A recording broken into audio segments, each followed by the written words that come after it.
రంగారెడ్డి జిల్లా తొర్రూరు గ్రామంలోని రంగనాయకి శ్రీ రంగనాథ స్వామి ఆలయంలోని 2 హుండీలను దుండగులు ధ్వంసం చేసి దొంగలించారు. ఇబ్రహీంపట్నం ఎమ్మెల్యే మాల్రెడ్డి రంగారెడ్డి సొంత గ్రామంలో దొంగతనంపై పలువురు చర్చించుకుంటున్నారు. ఇదే గ్రామంలో గతంలో ఆంజనేయ స్వామి విగ్రహం ధ్వంసం చేయడం జరిగిందని స్థానికులు గుర్తు చేసుకున్నారు. హుండీలోని డబ్బు కాజేసిన దుండగులు అక్కడ చెట్లు పొదల్లో హుండీని వదిలేసి మరో హుండీని ఎత్తుకు వెళ్లారు. కేసు నమోదు చేసుకున్న పోలీసులు దర్యాప్తు ప్రారంభించారు.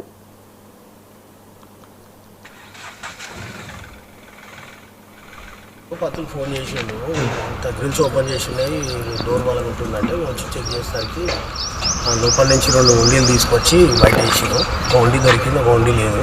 వేరే వస్తువులు అయితే ఏం పోలేదు. దేవుని విగ్రహాలు కానీ ఏం ముట్టుకోలేదు. దేవుని వస్తువులు వెండి బంగారం ఉంది కానీ ఏం ముట్టుకోలేదు. అవి 2 హుండీలు బయట వేసారు. బంగారం అయితే ఏం ఒప్పుకోలేదు. దేవుళ్ళని ఎక్కడ టచ్ చేయలేదు. ఓన్లీ 2 విగ్రహాలు తీసుకొచ్చి బయట వేసారు. డోర్ డ్యామేజ్ చేసి డోర్ లోపలికి వాళ్ళకుంటే వెళ్ళిపోయింది.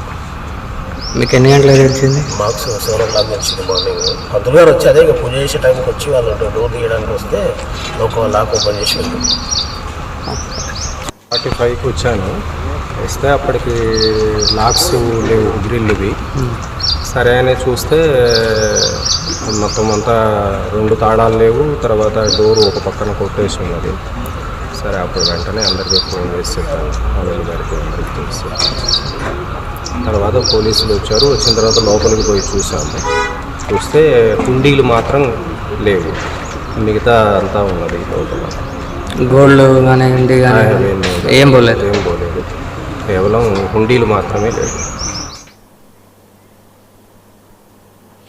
విజయనగరం జిల్లా